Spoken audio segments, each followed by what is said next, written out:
Hello! This video is for anyone who is struggling installing resource packs for Minecraft.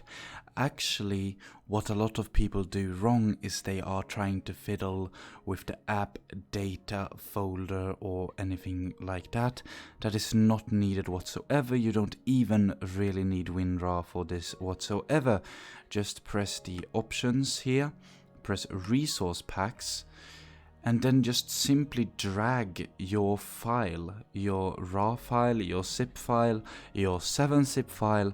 Just drag whatever file. You can see I have Faithful right here. Just drag it into Minecraft. Do you want to add the following pack to Minecraft? Press yes. Then what you need to do is press this arrow on this pack. You need to press that, and sometimes it will say the pack is too old.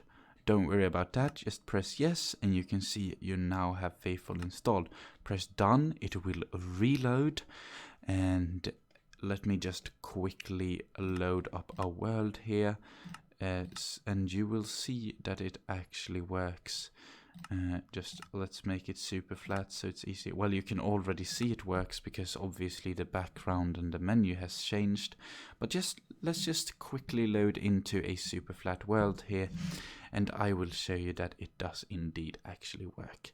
And that is how easy it is. No need to go into %up.%, no need to do anything. As you can see here, we have the Faithful pack, all working, all good to go. Thank you for watching the tutorial.